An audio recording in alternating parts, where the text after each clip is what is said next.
નમસ્તે વિદ્યાર્થી મિત્રો, આપ સર્વને ડૉક્ટર દેવજી સોલંકીના નમસ્તે.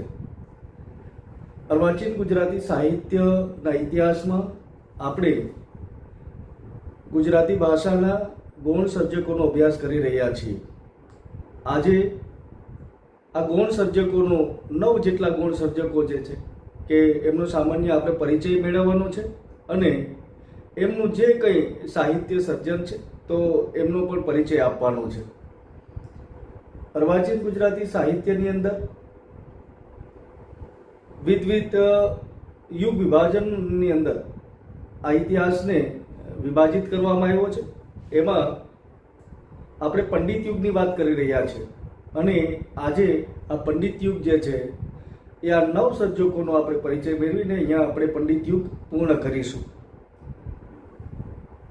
આ સર્જકો કે જેમણે ઇતિહાસના કેટલાક ગ્રંથો લખ્યા છે, નાટ્ય ક્ષેત્રે પણ એમનું યોગદાન રહ્યું છે અને કેટલાક એવા ગૌણ ગદ્ય લેખકો છે કે એમનું પણ આ ઇતિહાસ ઘડવામાં એ અનેરું યોગદાન છે. તો ચાલો મિત્રો, આજે આપણે આ ગૌણ જે ગદ્ય સર્જકો છે, ઇતિહાસકારો છે અને સાથે નાટ્ય ની અંદર પણ એમનું જે યોગદાન રહ્યું છે એવા સર્જકોનો આજે આપણે પરિચય મેળવીએ. તો નાટ્ય લેખકોની જો આપણે વાત કરીએ તો ડાયાભાઈ ધોળસાજી કે જેમનો જન્મ 1867 અને એમનું નિધન 1902 ની અંદર થાય છે.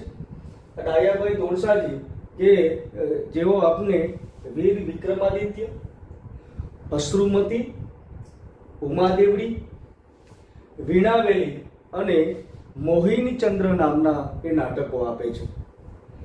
અને અહીંયા એક આ નાટકોની અંદર એ યુગલ ગીતોની રજૂઆત જે છે સૌ પ્રથમ એ રંગભૂમિ ઉપર એની એ લાવે છે કે રંગભૂમિની અંદર જ્યારે નાટકો ભજવાય તો એમાં યુગલ ગીતો પણ હોવા જોઈએ.